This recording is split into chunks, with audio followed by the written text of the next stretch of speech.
The desert did not witness the attack. It absorbed it. Sand took blood without comment. Heat erased footprints as quickly as they were made. By the time the screams ended, the land looked unchanged. Only the bodies proved otherwise. Her name was Mary Ann Ottoman. She was 17 years old. She lay face down where the wagon had broken apart, her cheek pressed into grit still warm from the sun.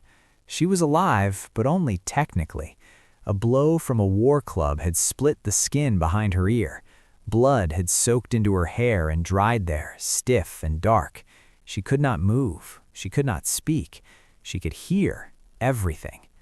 The attack had lasted less than half an hour. It always did.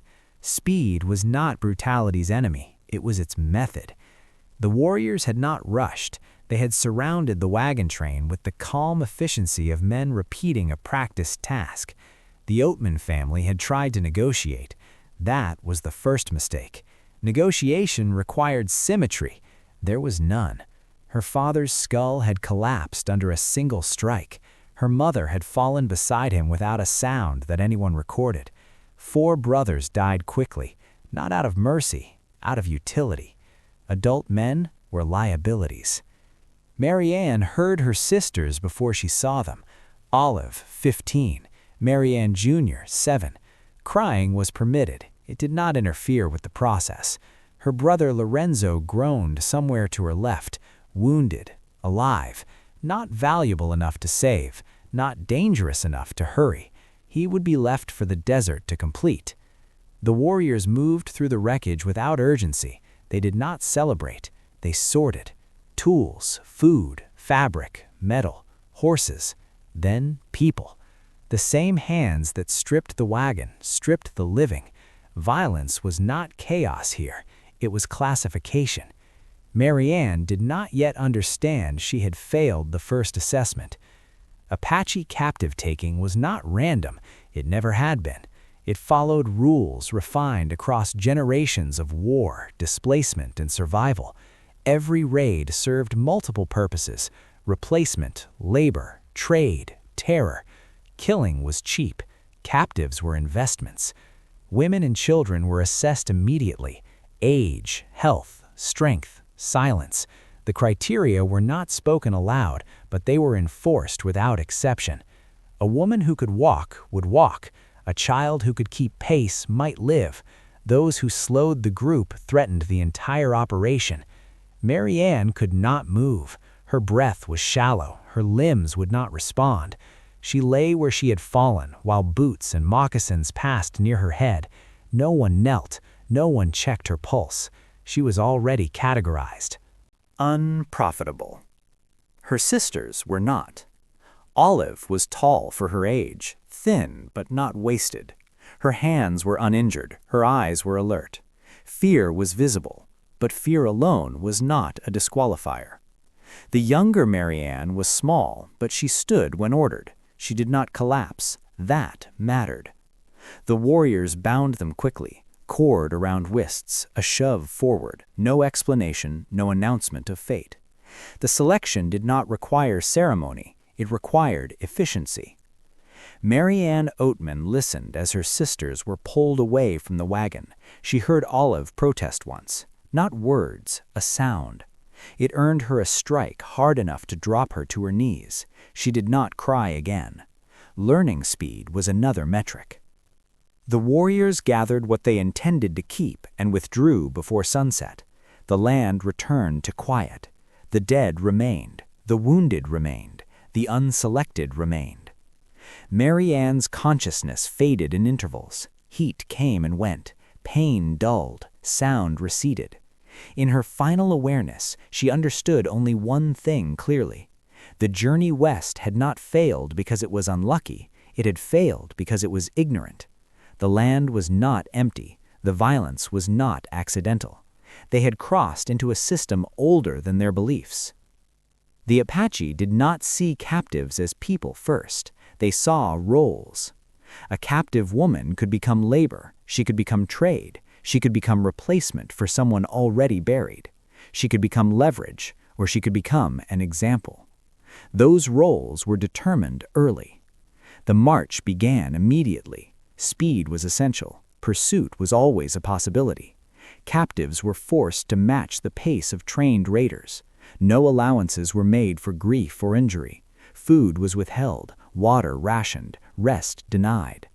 The first days were not punishment, they were filtration. Those who fell behind did not slow the group, they disappeared. Olive carried her sister when she could not, she dragged her. She understood the rule without anyone explaining it. If Marianne Jr. fell, both would die. Value could be reassessed downward without warning. Warriors watched constantly. Compliance was noted. Resistance was noted. Intelligence was noted. Attachment between captives was noted. Everything became data. By the time the group reached the first temporary camp, the sisters had already been transformed from daughters into assets. Their American clothing had been stripped and replaced with rough garments suited to travel. Their names were no longer spoken, they were addressed with gestures or commands they did not yet understand. That night, bound and lying on cold ground, Olive realized something the stories had never prepared her for. Survival here did not depend on strength or morality, it depended on usefulness. The system did not care what she believed, it cared what she could provide. Mary Ann Ottoman died where she lay some time after nightfall. No marker recorded the hour, no one returned for the body. The desert completed the work that had been deemed inefficient to finish. Her sisters did not know this yet. They were already moving farther away with every step. The selection was over, the processing had begun. And the next stage would not ask whether they wanted to live, only whether they could be made to belong. The breaking would start before they understood what was being taken. The march was not a journey. It was a test designed to eliminate mistakes. No command was given to begin.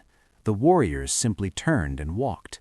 The captives followed because the alternative had already been demonstrated.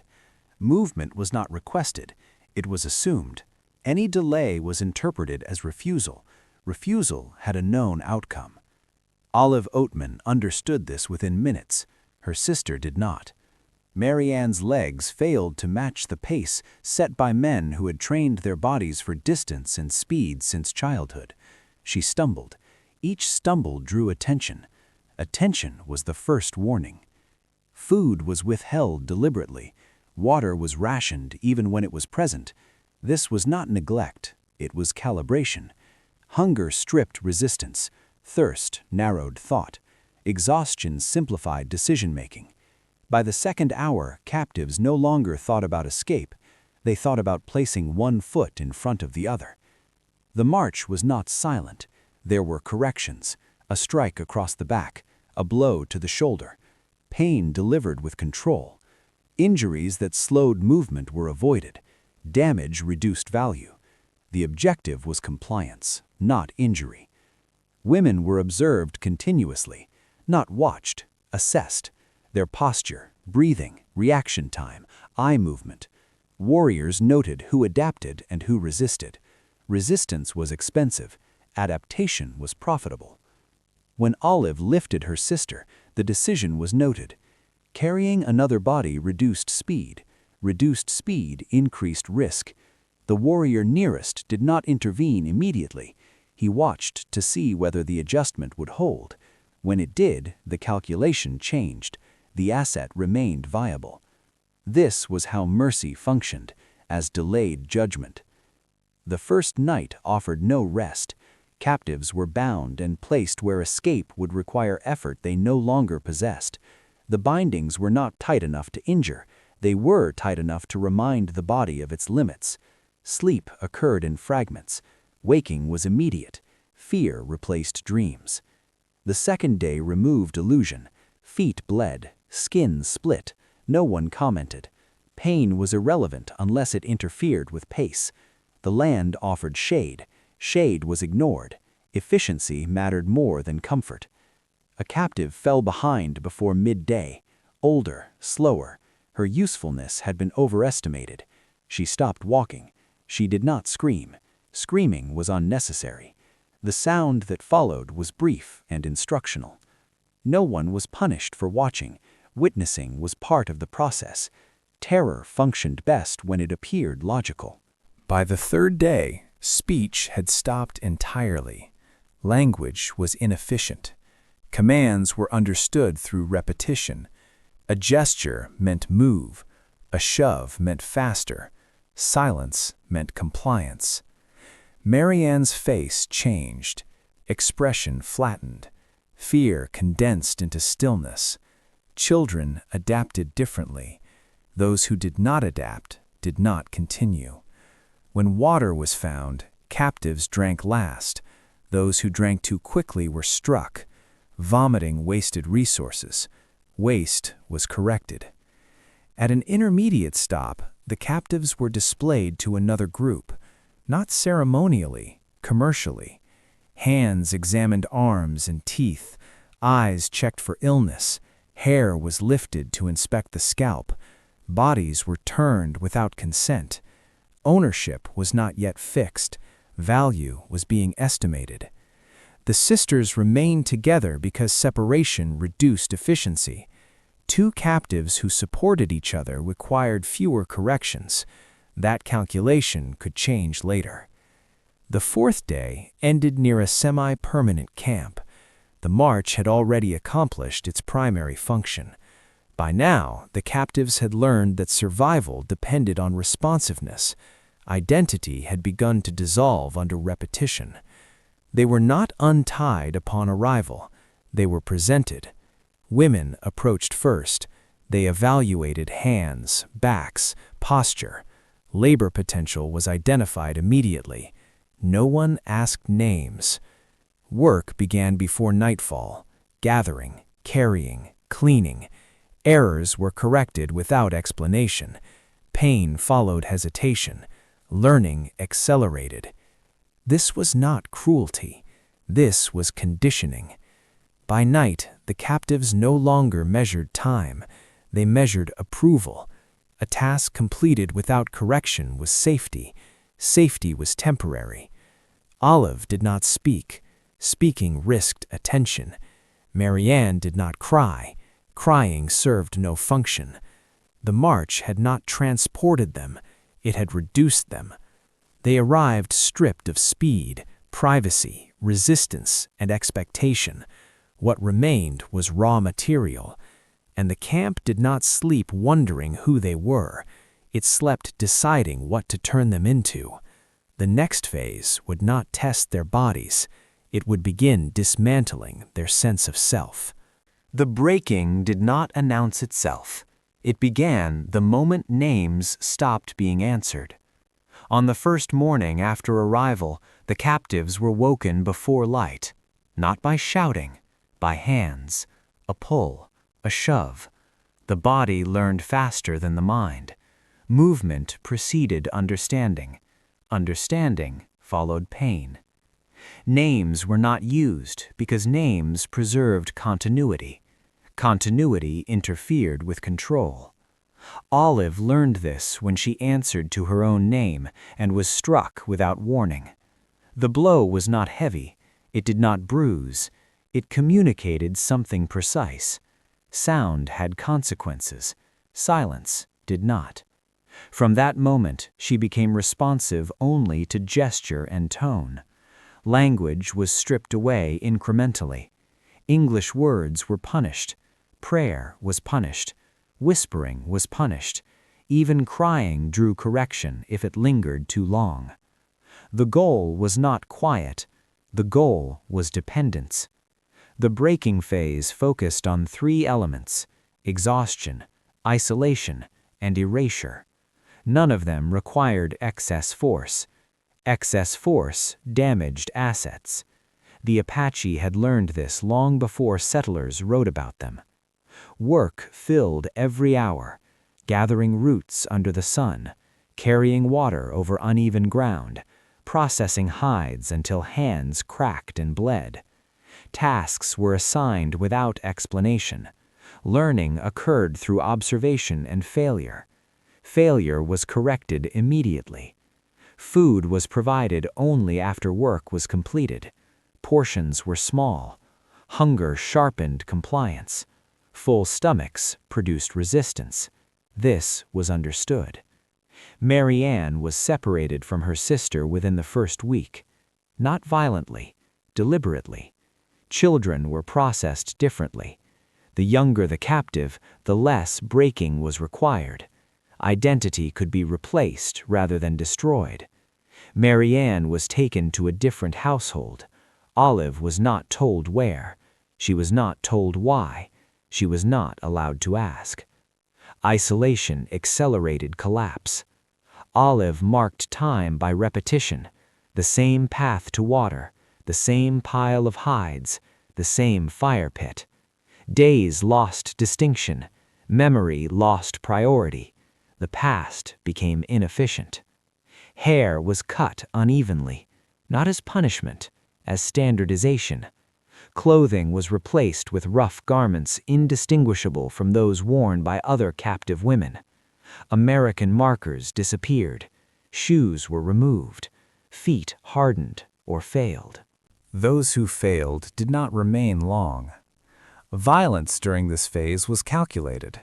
Beatings occurred only when correction was required. The intent was never rage. Rage wasted energy. Pain was instructional. Pain ended when compliance began. The most effective tool was unpredictability. A woman who struck a captive one day might offer food the next. A hand that pushed might later guide. Kindness was never consistent. Consistency allowed adaptation. Uncertainty prevented it. This created confusion that settled into obedience. Olive stopped anticipating kindness. She began anticipating correction. This reduced punishment frequency. The system rewarded this adjustment. Identity erasure continued. Captives were assigned descriptive labels instead of names. The white one, the slow one, the quiet one. These labels shifted with behavior. There was no fixed self to defend. Attempts to retain personal ritual were punished harshly. A woman caught tracing a cross in the dirt was beaten until her hands swelled. Another who whispered a hymn at night was isolated without food. Religious behavior represented loyalty to a system outside Apache control. That could not be tolerated. By the second month, most captives stopped trying. Olive's resistance became internal. She learned to think without moving her lips, to remember without showing reaction. This was not defiance, it was conservation. The Apache women played a central role in the breaking. They enforced standards relentlessly. Not out of cruelty, out of necessity. A captive who disrupted work increased labor for everyone else. Order preserved survival. Correction came faster from women than from warriors. It was more precise, less theatrical, more effective.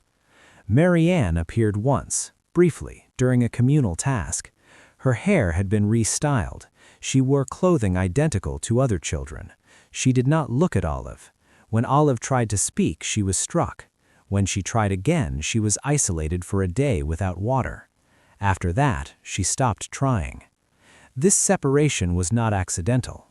Attachment between captives reinforced identity. Identity interfered with integration. The body adapted faster than the mind. Muscles strengthened, skin thickened, hunger dulled, pain normalized. Fear became background noise rather than signal. The mind followed more slowly.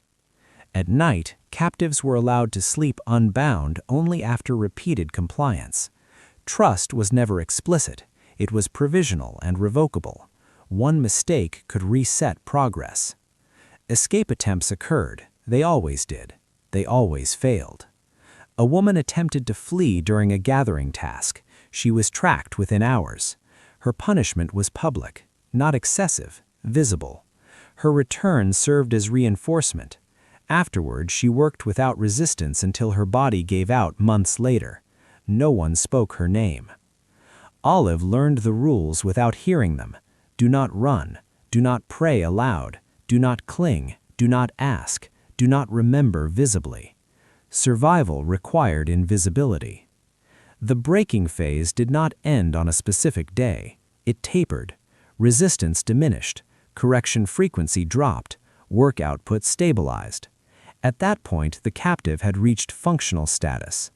This is when fate diverged. Some captives were prepared for trade. Their treatment remained harsh.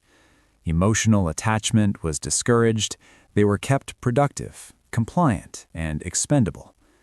Others were prepared for integration. Their treatment softened marginally. Skills were taught rather than demanded. Language instruction replaced punishment. These captives were not spared suffering. They were redirected toward usefulness within Apache households. Olive hovered between categories. She was old enough to remember too much, young enough to be reshaped. Her adaptability marked her as valuable. Her silence marked her as safe. Marianne, younger and more malleable, was already being absorbed. This realization settled slowly and without drama. Olive understood that her sister might not want to leave even if escape were possible. That frightened her more than captivity itself. The breaking had achieved its purpose. The past no longer provided strength. The future no longer existed in familiar terms. Only tasks remained. Only expectations. Only the constant awareness that survival depended on meeting standards set by others. This was not madness. This was adjustment. By the end of the first year, Olive no longer dreamed of her parents' faces. She dreamed of unfinished work, of mistakes that required correction, of hands reaching to redirect her movements. The system did not require her belief, only her participation. The breaking phase concluded without ceremony.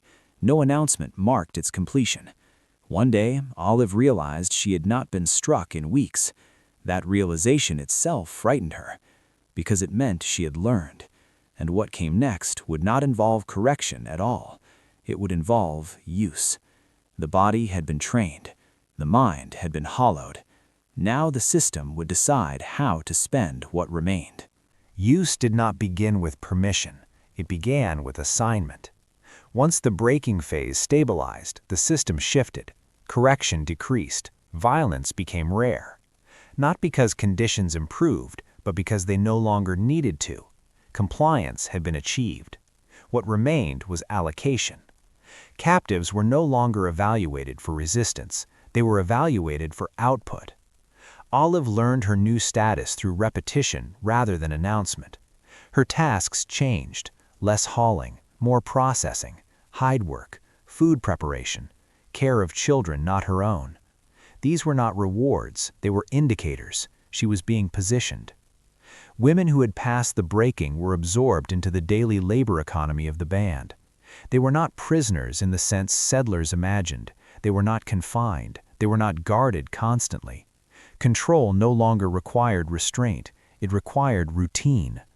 Routine was the most efficient restraint ever developed. Each morning began before sunrise. Fire pits rebuilt, tools checked, tasks distributed through gesture and brief command. Olive responded without hesitation. Hesitation no longer felt like resistance. It felt dangerous. She was watched less closely now. That absence of attention was conditional. It could be revoked instantly. Freedom existed only within clearly understood boundaries. The women who supervised her did not soften, they instructed. Correction came quietly, approval came rarely. Approval created dependence. That dependence was not accidental. Food portions increased slightly. Strength was required for sustained labor. Hunger was no longer necessary as a control mechanism. Obedience had replaced it. Marianne was no longer brought back to Olive. The child's separation had become permanent. She was being processed along a different trajectory. Younger captives were not broken in the same way. They were overwritten. Olive understood this without being told. Marianne was learning a new language, new gestures, new expectations. She was being corrected gently. The absence of violence was not mercy, it was efficiency. The system adjusted pressure based on intended outcome. For women of Olive's age, use took several forms. Labor was the baseline. all captives worked. Beyond that, status diverged. Some women were marked for trade. They were kept productive but emotionally isolated. Their attachments were discouraged. Their integration was limited. They were assets meant to be transferred. Others were prepared for incorporation into households. Their labor became domestic rather than communal. They learned tasks associated with long-term survival rather than immediate output. Cooking methods, seasonal preparation, care of children, tool maintenance. Olive was moved into a household belonging to a respected family. This was not kindness, it was placement. In this environment, correction was constant but subtle. A look, a pause, a withheld portion. Violence was reserved for failure that threatened household efficiency. Sexual access was not ceremonial, it was not constant, it was situational. Women were not treated as spoils, they were treated as resources whose reproductive potential could be activated or withheld based on circumstance. This reality was rarely recorded in captivity narratives. Survivors struggled to describe it in language acceptable to their audiences. What the system required was not rape as spectacle, it required compliance without disruption. Pregnancy altered value. A woman carrying a child became less mobile but more invested. Her survival mattered more. Her resistance mattered less. This was not intimacy. This was integration through biology.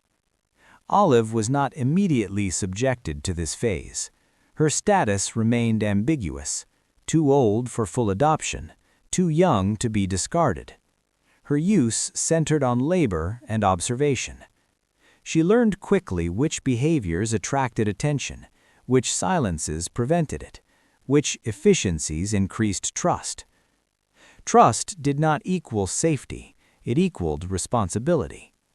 Responsibility expanded workload reinforced dependence. The longer she remained, the less likely trade became. Trade required detachment. Olive was being attached. At the communal level, captive women functioned as stabilizers. They absorbed labor that freed Apache women for other tasks. They increased demographic resilience. They reduced the cost of loss in warfare. This was the logic settlers refused to confront. Captivity was not chaos, it was policy. The system did not care whether a woman hated it. Hatred was irrelevant. What mattered was whether she functioned. Punishment during this phase targeted disruption rather than resistance. A woman who argued was corrected. A woman who slowed work was corrected. A woman who formed attachments deemed counterproductive was corrected. Correction remained non-lethal. Death represented loss of investment. Escape attempts declined sharply during this phase, not because opportunity disappeared, because calculation replaced hope. Women understood that escape meant exposure. Exposure meant pursuit. Pursuit meant public consequence. The system did not need to threaten this. Precedent existed. Olive watched one woman returned after an attempted escape. Her punishment was not severe, it was instructive. She was reassigned to the most exhausting labor. Her status dropped. Her future narrowed. This was enough. Language loss accelerated during use. English faded. Apache words replaced it. Thinking followed language. The past lost coherence. Religion disappeared entirely. Prayer required privacy. Privacy did not exist. Memory remained but lost authority. It no longer guided action. It became background noise.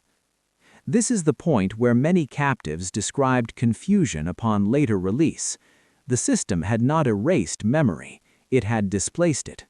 Identity was no longer anchored in origin, it was anchored in function. Mary Ann appeared once more after many months. She did not recognize Olive immediately. When she did not react. Her response was delayed, muted, unfamiliar. That moment confirmed what Olive had begun to suspect. The system was succeeding. Children did not experience captivity as interruption. They experienced it as replacement. The past did not haunt them because it had not fully formed. Olive grieved silently. Grief had no function. Her status continued to solidify. She was now expected to anticipate needs without instruction, to notice supply shortages, to manage tasks assigned to others. This was advancement within captivity. Advancement did not mean autonomy. It meant deeper entanglement. At some point during this phase, Olive realized she no longer planned escape. The thought surfaced occasionally, then dissolved. Escape required a future she could not imagine clearly. The present consumed all resources. This was the most effective form of control. The system had not broken her spirit, it had redirected it. Use did not end with exhaustion, it stabilized into sustainability. Captives who reached this stage could remain for years, some for life. Some would be traded, some would marry, some would die quietly. Some would become unrecognizable to those who later claimed them. The system did not prefer one outcome over another. It adjusted based on need. By the end of the second year, Olive's labor had become indispensable to her household. That fact protected her. It also trapped her. Because now, removing her would create disruption, and disruption invited violence. The phase of use did not conclude with ceremony. It continued indefinitely, until circumstances changed, until war shifted, until trade opportunity arose, until someone decided her value lay elsewhere. The breaking had made her functional.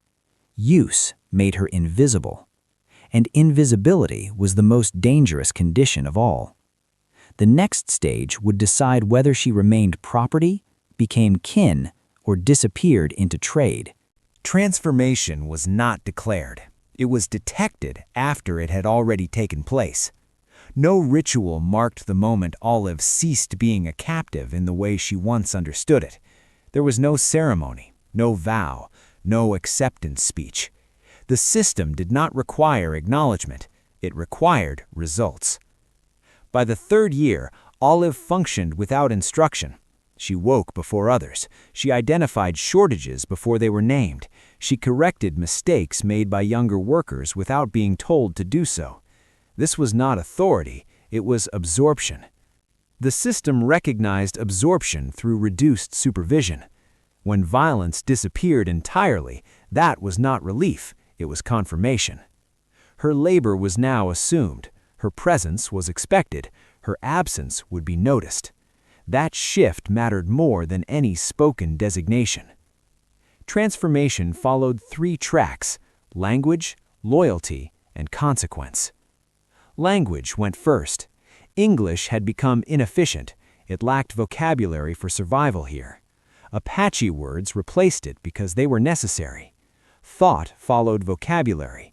Memory weakened where language failed to support it. The past became fragmented, difficult to access, and ultimately irrelevant to daily function. Loyalty followed more slowly, not emotional loyalty, functional loyalty, the kind that emerges when survival aligns with compliance. Olive did not defend the system, she relied on it. Reliance created investment. Investment created reluctance to disrupt. Consequence completed the transformation. At some point, Olive realized that disobedience would no longer be punished immediately, it would be punished structurally. Loss of access, loss of food quality, loss of protection, loss of position. These were penalties that required long-term calculation to avoid. That calculation required commitment. This is where many captives crossed a threshold they could not later describe. They did not decide to belong. They recognized that belonging had already happened. Marianne crossed it faster. Children did not experience transformation as loss. They experienced it as growth. Marianne spoke Apache fluently. Her gestures mirrored those of other children. She laughed when they laughed. She feared what they feared. Her memory of her parents had faded into abstraction. When Olive watched her, She saw no resistance, no confusion, only continuity. That terrified her. The system had produced two different outcomes from the same origin, one through erasure, one through replacement. Both were effective. Physical transformation followed social transformation. The Mojave tattoos came later, but the logic was the same across groups. Marking bodies created permanence. Permanence reduced escape probability. Escape probability influenced investment.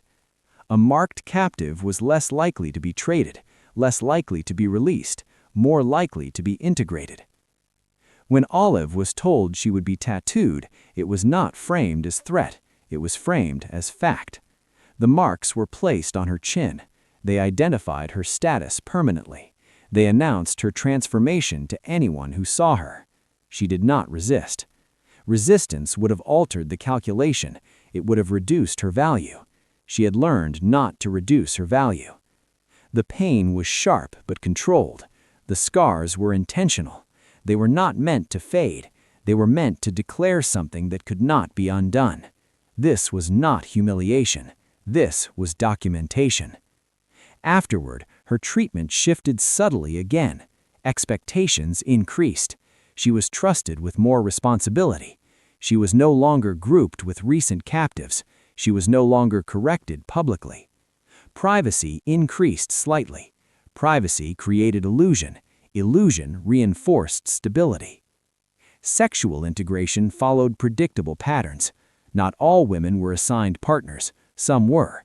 Timing depended on band needs. Children increased resilience. A woman with children became tied to the group through biology. Marianne would later bear children. Olive did not. Whether by chance or decision is unclear even to her. What mattered was that the system allowed for both outcomes. Trade remained a possibility. Even integrated captives could be exchanged if circumstances required it. Integration did not equal security. It equaled current usefulness. This uncertainty maintained compliance better than threat ever could. By the 5th year, Olive's identity existed in fragments. She could recall English prayers but not recite them fluently. She remembered her parents' faces but without emotional clarity. She remembered the wagon but not the sound of her mother's voice. The present occupied all space. This is where popular narratives fail. They describe captivity as something endured until rescue. The sources do not support that simplification. Captivity altered cognition. It rewired priorities. It created attachments that did not dissolve cleanly. When news reached the camp that Americans were asking for a white woman with chin tattoos, the response was not alarm, it was evaluation. Ransom was negotiated, goods assessed, risk calculated. Olive was an asset that could be liquidated. She was informed of the decision without ceremony. She was told she would leave. She was given time to prepare. That time was not generous, it was procedural. Marianne was not included. This was not debated. Children raised within the system were not returned. Their value exceeded trade return. Their identity was no longer external. Removing them would destabilize households. Olive understood this immediately. She did not argue. Arguing would have no effect. The system had already decided. The night before her departure, she slept poorly, not from fear, from anticipation. The future she had once imagined returning to was now unfamiliar. The present she inhabited would not follow her. She was leaving a system that had reshaped her survival instincts. The one she was returning to had no place for those instincts. At dawn, she was given different clothing, not American, not Apache, transitional garments for transport. She was escorted, not bound. Binding was unnecessary. As the camp receded behind her, she did not look back immediately. When she did, Marianne was not visible. That absence was final. Rescue did not feel like victory. It felt like dislocation. The transformation had not failed. It had succeeded too thoroughly to reverse. The system released her because it no longer needed her. That was the only reason. As she walked toward the soldiers waiting to receive her, Olive understood something with clarity that frightened her more than captivity ever had. She did not know which version of herself would survive the transition, and the system she was leaving would continue unchanged, processing other women, other children with the same efficiency. Transformation does not end when chains are removed. It ends when memory regains authority. And for many, that never happens. Return was treated as resolution. It was not. Olive's body crossed back into American control, but the system that had shaped her did not release her with ceremony or apology. It did not need to. It had already completed its work. The soldiers who received her recorded facts: height, weight, scars, tattoos, condition. They noted that she spoke English slowly, that her gaze lingered too long before responding, that she did not cry when told she was safe. These observations were written as curiosities, not warnings. Safety was assumed to be self-evident. Clothing was changed. Food was offered in quantities that overwhelmed her stomach. Voices surrounded her, loud and insistent. Questions came in rapid succession. Names, dates, places. Olive answered where she could. Where she could not, she remained silent. Silence was misread as trauma. It was actually habit. The chin tattoos drew immediate attention. They were stared at openly. Some saw proof of suffering. Others saw proof of contamination. No one saw what they actually were: documentation of completed transformation. When Olive was reunited with surviving relatives, the interaction was formal. Emotional recognition lagged. She knew who they were intellectually. Her body did not respond. The system she had lived under had trained her not to display attachment unnecessarily. This absence unsettled everyone involved. Officials asked for a narrative. They needed one. Narratives turned disruption into meaning. Meaning justified policy. Olive complied as best she could. Her account emphasized endurance and faith because those were the acceptable frameworks available to her. Entire sections of her experience were omitted, not censored by force, rendered inaccessible by language. There were no words that could be used safely to describe use, integration, or adaptive loyalty without inviting condemnation, so those details remained unspoken. The public consumed her story as proof of frontier danger, as justification for retaliation, as reassurance that rescue restored order. They did not understand that rescue introduced a second rupture. Olive struggled with routines that required choice. Choice had been removed for years. Its return produced anxiety rather than relief. Nights brought fragmented sleep. Days brought disorientation. The absence of constant work created space for memory to resurface without control. Memory did not return chronologically. It returned in sensations: smell of smoke, texture of hide, sound of footsteps approaching from behind. These reactions were interpreted as weakness. They were adaptations that no longer had a place. Mary Ann did not return. This absence was explained politely. She had been adopted. She was better off. The explanation was accurate and inadequate. The system had claimed her fully. Removal would have caused damage greater than loss. Olive understood this. Others did not. Lectures followed. Public appearances. She became an object lesson, a warning, a symbol. The audience wanted horror without complexity. They wanted cruelty without structure. They wanted villains without systems. She provided what she could. What she could not provide was the truth that captivity had not simply harmed her, It had reorganized her. That reorganization did not reverse itself upon crossing a border. Marriage came later, children did not. Whether by circumstance or consequence was never resolved.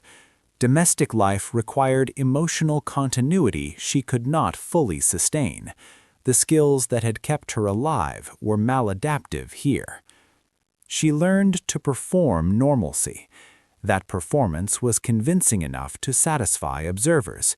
It was exhausting enough to shorten her days. Marianne grew old among the Mojave.